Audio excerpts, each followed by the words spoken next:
Good morning, everyone, and welcome once again to Wacky Wednesday. Today is a beautiful morning, and it is a season of giving. Christmas is just around the corner. So I thought, why not gift you all a beautiful morning with a beautiful guest? Yes, I mean it. She's beautiful in and out. She is the most humane person I've ever known. Somebody who teaches drama mindfully, makes drama as a medium of self development. Yes, it is none other than our beloved Sangeetha Nambiar. Thank you, Dr. Priya. That is the best gift that I could have received. Yes. So, Sangeetha and I have been discussing about one particular favorite book of ours, and we thought, why not discuss it with all of you out there, right, Sangeetha? Yes, absolutely. So, Khalil Gibran's The Prophet is something that I absolutely adore and I love reading it. And we discussed this whole paragraph, this entire prose on giving. So, I thought we could do a little bit of a reading and Doctor, you could explain it. Yeah? Yeah. All right. You give but little when you give of your possessions. It is when you give of yourself that you truly give. For what are your possessions but things you keep and guard for fear you may need them tomorrow? And tomorrow, what shall tomorrow bring to the overprudent dog burying bones in the trackless sand as he follows the pilgrims to the holy city? And what is fear of need but need itself? Is not dread of thirst when your well is full, the thirst that is unquenchable? Yeah, beautiful. I'm not going to explain, people out there. We are just going to discuss, because each one of us has to play around with these thoughts. Think about it. You give really very little when you give of your possessions, when you give money, when you give clothes, when you give gifts. Christmas is around the corner and shopping malls are having sales, Christmas sales, and everybody is on a shopping spree. Think, did we come into this world with anything? We came stark naked, and we are going to go just like that. In between, suddenly, how did we develop this mindset that this is mine, this is yours, this is ours? Nothing belongs to us. So in that sense, we really cannot give something which is not ours. But yet we do it. But that's not real giving. Real giving is giving yourself, giving your time. And I think we modern parents ought to slow down a bit and give a lot more of our time to our kids, not gadgets. Otherwise, Maitri was telling me that she has Alexa who plays snakes and ladders with her child. Yeah.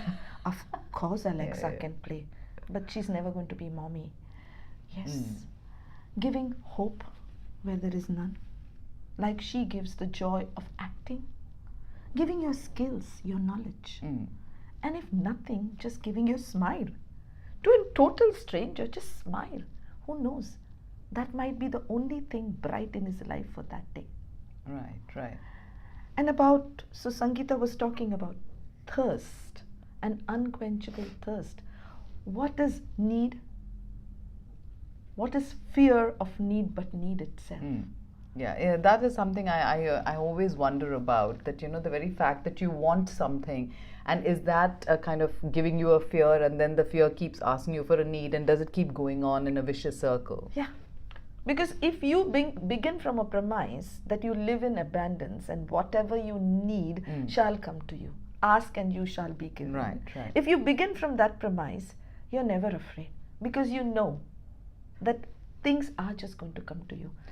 But Doctor, I think that is also because when you are asked, you don't always receive. But then again, that could go to God giving you what you think, what you deserve, what you need. What you deserve than what you desire. Okay, all right. So what is good for you? It's like a mama, right? Your child, when it learns first to cook, would want to chop onions with a knife. Do you give your child a knife? Just because it cries, I want the knife, I want the knife. You don't, right?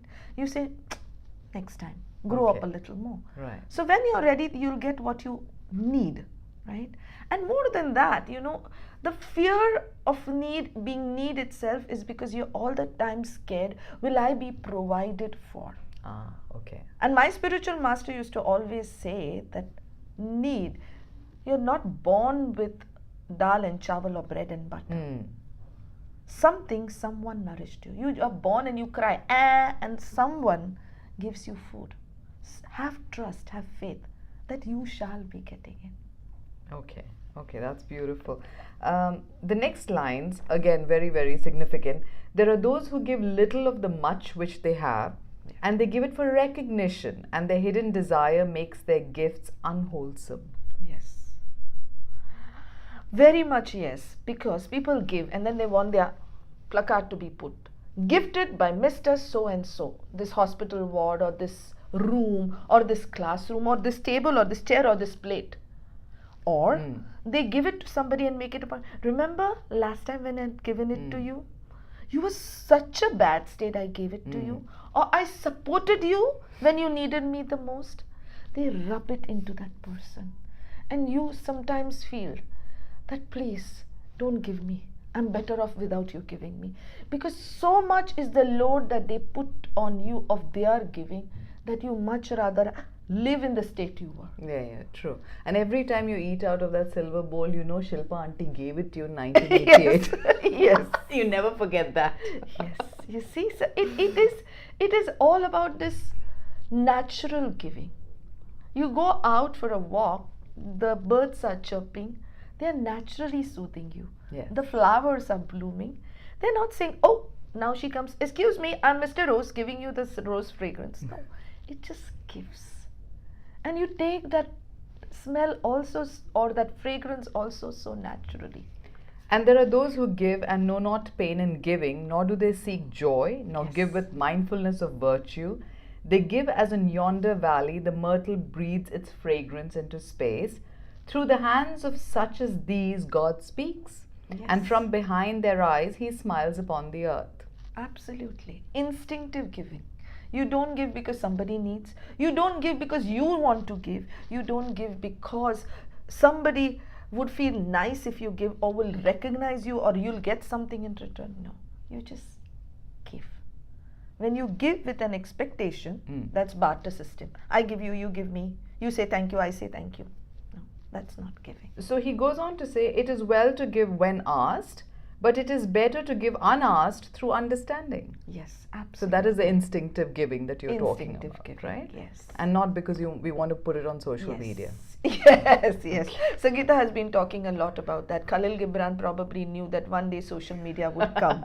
Yeah, he knew it. He knew it was coming. He was a real visionary. Yes, and he knew people would put. And then likes, love, love, love. No, that's not giving again. But, you know, Sangeetha, sometimes people put things on Facebook because they want awareness for the cause for which they are supporting. Yeah. As long as you're supporting the cause and not making it all about you supporting the cause, it's okay. Because you want, otherwise how are you going to generate awareness about that cause? Yeah, fair enough. Okay. It's not you, it's the cause. So be cause-centric, not you-centric. Okay. I have a line which I've never understood, so I'm going to ask you. Hi. Yes. Sangeetha puts a lot of pressure on, and it's your time to give this now. And what desert greater shall there be than that which lies in the courage and the confidence, nay, the charity of receiving? Yeah, charity of receiving. I went on and on and on and on and wrestling with this line. And then finally I realized that yes, when somebody gives you something and you really receive it with love, okay, what do you give the other person? When you're receiving it with love, are you giving love back? No. You give me something, I receive it with love. What do you get in return? Your love. No, you get the joy of giving. Okay, all right. So haven't I been charitable? But I don't also receive your love. Yes. So I'm okay. So the joy and the love. So yes. I'm doubly blessed. Yes. If I give. So isn't it charitable of me in receiving gracefully that I gift you the joy? So I've been charitable in giving you with the joy of giving. So I've filled your coffer as much as you filled mine. Okay, fair enough. Okay, that is beautiful. All right. And so now it brings me to the end of this, which is about receiving. And very important, I think. And you receivers, and I'm a receiver myself, so this is very important to me. And you receivers, and you are all receivers, assume no weight of gratitude, lest you lay a yoke upon yourself and upon him who gives. Rather rise together with the giver on his gifts as on wings, For to be over mindful of your debt is to doubt his generosity, who has the free-hearted earth for mother and God for father. Yes. Again, back to the beginning. Nothing here belongs to us. Okay. So I can't take something which is not mine and gift it to you. Right, okay. Right? So when I receive, I have to realize that I'm receiving from the universe. Okay. The person who gave me is just a channel of that universe. Okay. And in that time, I have to learn to become a channel of the universe to give to somebody else. The gifting just doesn't stop with me. The receiving just doesn't stop with me. We have a very famous poet in Maharashtra by the name of Kusumagraja. And he had written a poem in which he says, Gheta gheta ghenaryache haat घ्यावे, which means, as you're receiving, rise up and take the hands of the receiver. That means you yourself become the receiver. Okay. Become the giver. Giver and Yeah. receiver. Yeah. So it's a bilateral relationship, and you don't necessarily have to give back to the person who gave you. You just pass it forward. You just move it on. She gives me, I give it to somebody else. That somebody gives. We just create these beautiful ripples of giving. Will there be any want if there is so much of giving? And Dr. Priya is not talking about just changing the label and passing on the gift. Yeah? No, not at all, not at all. And neither am I talking about giving possessions. Once again, let me remind you that we are talking about giving love, giving kindness, giving time, giving skills, teaching skills. Yeah. Yes. So just because you have given money to somebody or given money to a beggar, that's not what we are talking about. Teach them skill. Don't give somebody a fish, give them a fishing rod. Help them rise from where they are into that which they can become. Show them their potential. And if nothing, just hug.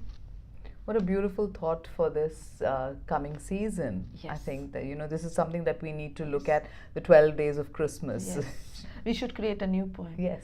And people want to know that what can be put under the Christmas tree, because that's all about finding something under the Christmas tree. And how do we put non-tangible things under the Christmas tree? Well, learn from your kids. They give you a voucher which says hugs. Hugs, right? You can just sit there nicely, dolled up, put them on a little nose, and says your gift for today, Mummy's hug. Yes, I'm going to bring in a saint which Sangeetha loves and I love too, is Amritananda Mahima. She's the hugging saint of India. And one hug from her lasts people a lifetime. Yes, we cannot reach that status, but let's try. Let's try hugging each other, gifting each other love. On that point, dear friends, I'm getting a Merry Christmas! Thank you so much. I didn't expect that, but that was lovely. Thank you. Bye.